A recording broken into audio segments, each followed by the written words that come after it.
I believe the year is already almost over. I won't bore you all with all the life details, that's not why you clicked on this video. But it's been a while since my Jet Set Radio Future review, and yeah, I'm not getting into it. You clicked this video for Princess Peach, Super Princess Peach for the Nintendo DS. See, Princess Peach has been getting a lot of attention lately because she's got her own game again, Princess Peach Showtime on the Nintendo Switch. Well, this wasn't the first time she had the spotlight. She got it all the way back on the Nintendo DS with her very own game, and then she was cursed to be in the damsel in distress again forever, especially with Mario RPGs going down the hill. So, yeah. I can only wonder why, though. Why did it take almost 20 years for Princess Peach to get another time in the limelight? And why did Zelda have to wait this long? She's more badass than Peach, but she never got a chance because I guess Princess Peach's first attempt went so poorly. So, I want to know, did it go poorly, or do we have a hidden gem on our hands here for the Nintendo DS? Well, only one way to find out, by booting up the DS. Super Princess Peach was developed by Toast of Starfy fame, which I've never played, and they were also responsible for Mario's Tennis. Yeah, not Mario Tennis, Mario's Tennis for the Virtual Boy. Prior to playing Super Princess Peach myself for this video, I didn't know much about it beyond its middling review scores and the controversies around the game's central gimmick, emotions. Yeah, people were quick to point out how sexist it seems to have your female league superpower be wildly extreme mood swings. Though, to jump a bit ahead here, you are in total control of the emotion powers throughout the entire game, so maybe people jumped the gun just a little bit. Still doesn't change how questionable it is to have the solution to a puzzle be making Peach cry her ass off or get so pissed that she literally ignites and stomps around. But it is what it is. But before we get into the gameplay proper, we got a story to cover. And that story begins with Bowser conquering the Vibe Island and obtaining the fabled Vibe Scepter, which has the ability to manipulate emotions. Meanwhile, the Mushroom Kingdom is going to complete shit as Toads panic that Mario is gone, and considering how they don't seem this concerned at all when Princess Peach is kidnapped in any other Mario game, you gotta start asking some serious questions about the loyalty of the inhabitants of the Mushroom Kingdom. Peach is determined to put a stop to all this nonsense and heads out on her own to go save Mario. But before she departs, Toadsworth gives her an umbrella named Perry, a magical sentient umbrella that he found just prior to the game with no further explanation.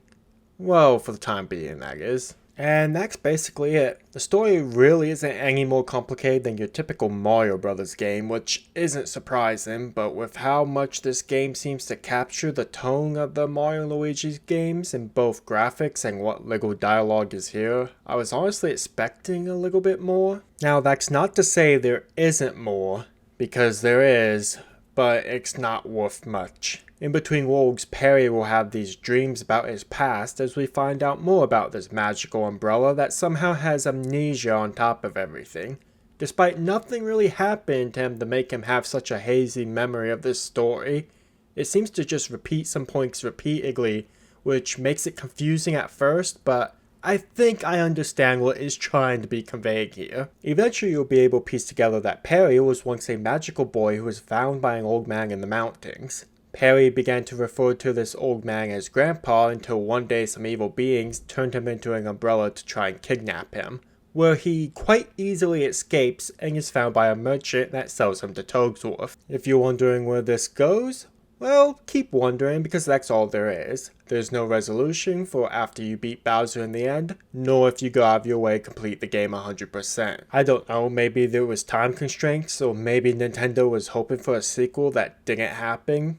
And I doubt Princess Peach Showtime has any connections to this game whatsoever, so whatever chances there were for this game to have anything deeper than your typical Mario plot is completely wasted. With that out of the way, it's your job to control Princess Peach through 8 worlds of the game, starting with the grassy Ladia Plains, the forest known as Who's Woods, the boo-infested Shriek Mansion, the lava-filled Fury Volcano, which is surprisingly not the final world, the sandy wavy beach, the incredibly cold and icy Gleam Glacier, and the dark and ironically named Giddy Sky, then finally Bowser's Villa. Gameplay-wise, things are not too much more complicated than your typical 2D Mario adventure. Peach can run, jump, and use pipes just like Mario. However, instead of using power-ups or varying abilities, you instead have the 4 vibes, which at first I was expecting you to have to activate them by manipulating Peach's portrait here on the bottom screen. You know how like you fuck with Luigi in Mario & Luigi Dream Team?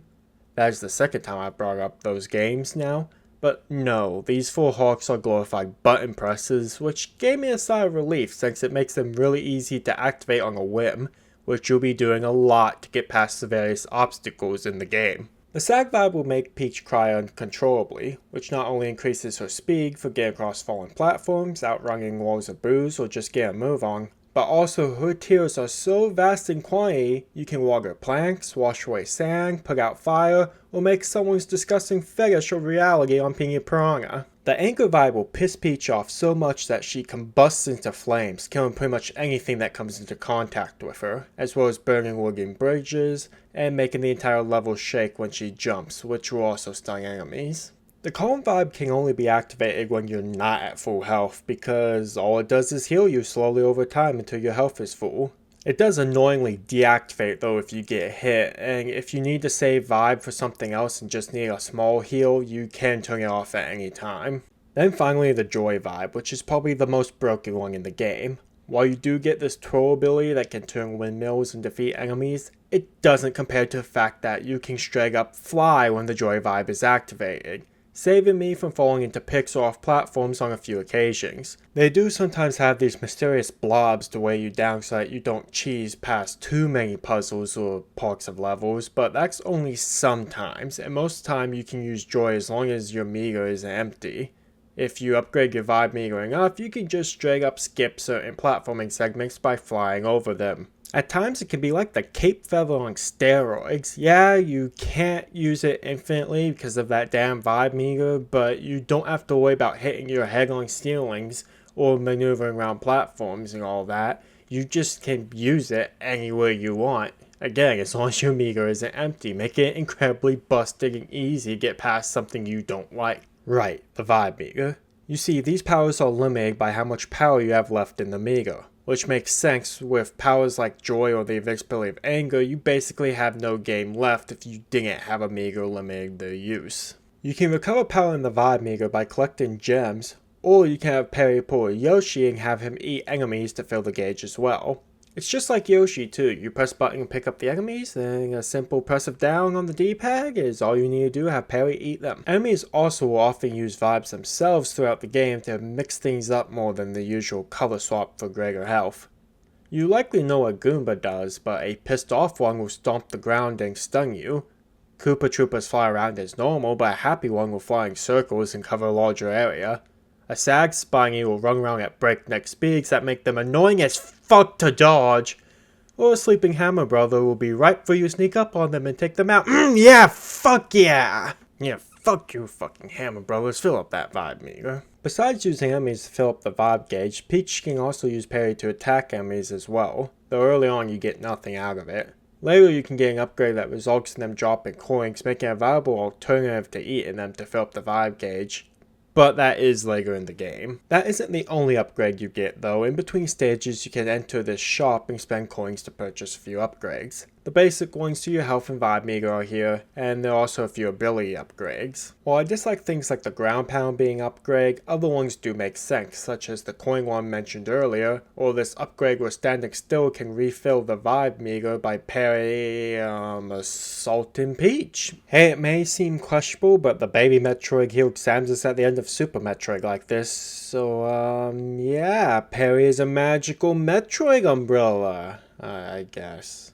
Or he just lacks the concept of personal space, take your pick. Once you beat the game, you unlock the dash ability, which is good if you're going for 100%, but unless you want bragging rights or are curious about those bonus stages, you won't get any use out of it. In addition to upgrades you can use during stages, you also get situational upgrades in the form of the Slide Umbrella and the Subrella. The slide umbrella allows Peach to ride Perry across these floating rails in special parts of stages, and looks quite fun. I don't get why this had to be so limiting.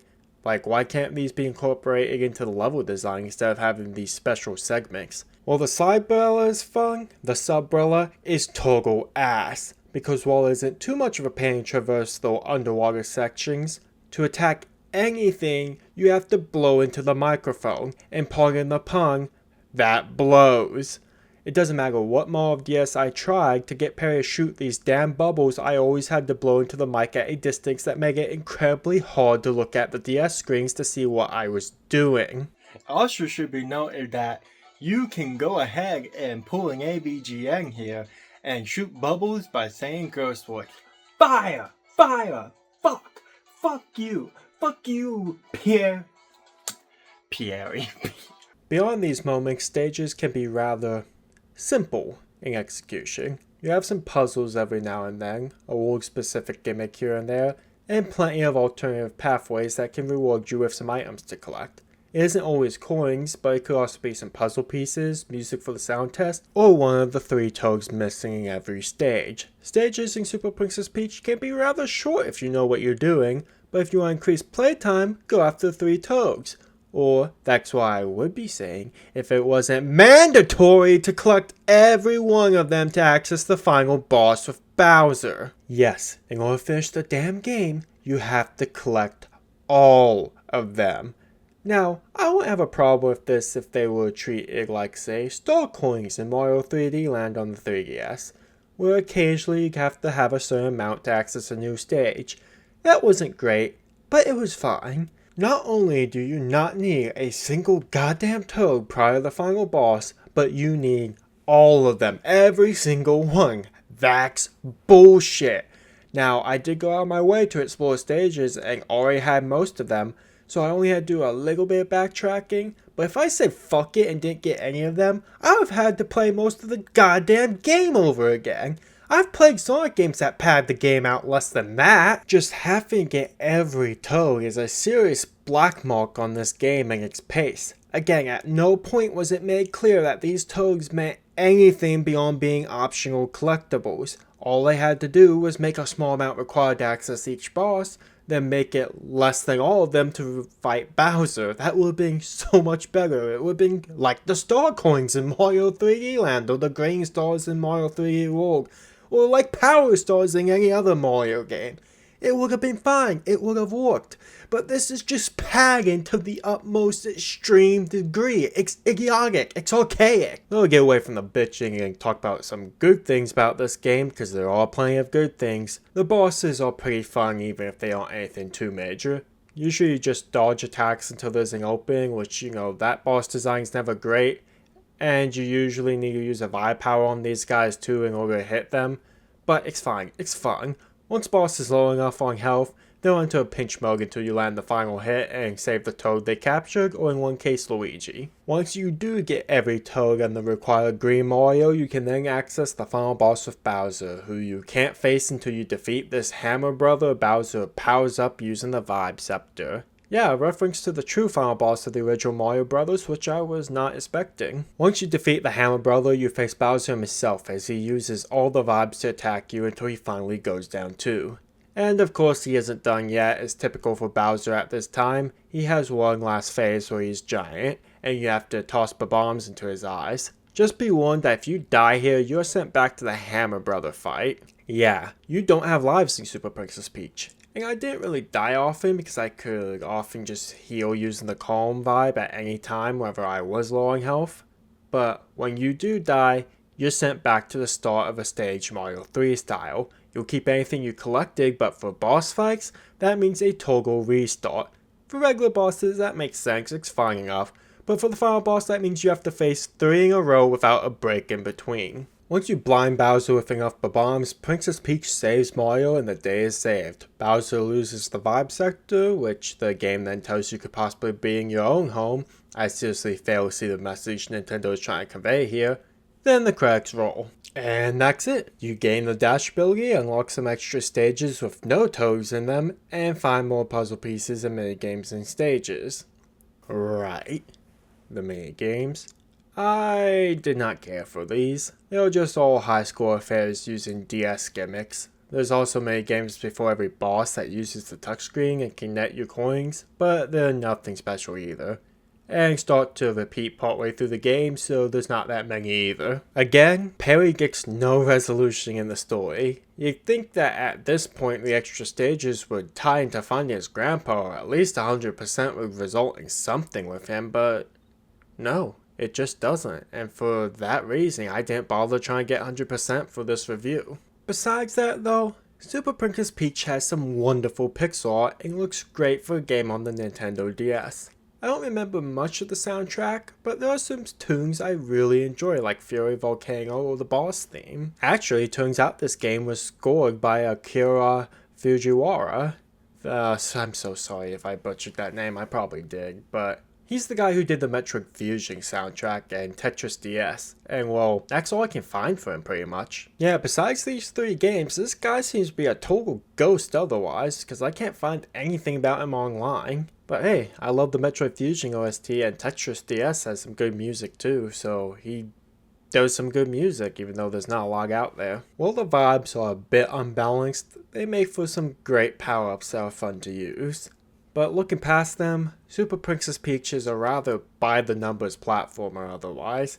There's nothing wrong with playing it, but when it comes to something that isn't just regular old Mario, it is important to see what a game does different to make it stand out, and well, the vibes don't really do that for me. If you're a huge fan of the pink-dressed princess and could look past the sexism allegations at release, then this is a good game to enjoy. Otherwise, I don't see what this game has to offer you that you couldn't find in a new Super Mario Bros. Game, which was also on the DS, or a Mario & Luigi title at arguably better quality.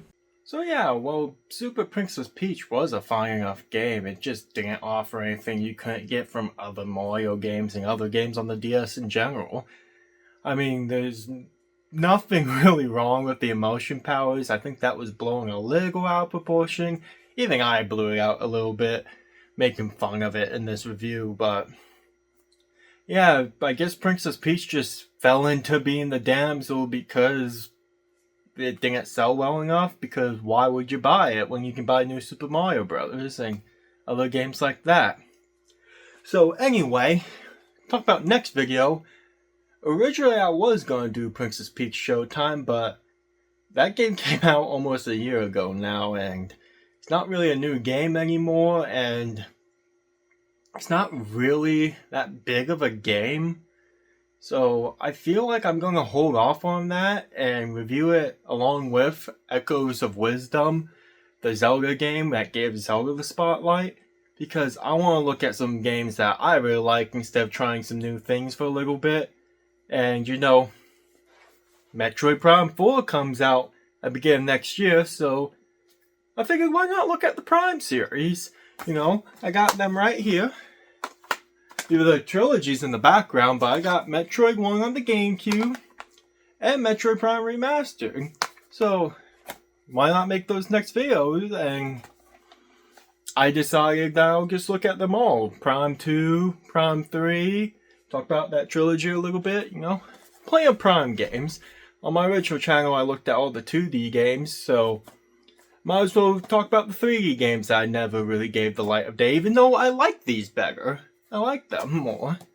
Those old videos are not up anymore, by the way. They were really derivative of some Call Me Johnny's SGB Metroid reviews, and I decided to just take them down along with the rest of the channel when I decided to restart with this channel, because I knew what I was doing a little bit more. So yeah, maybe I'll re-upload those one day.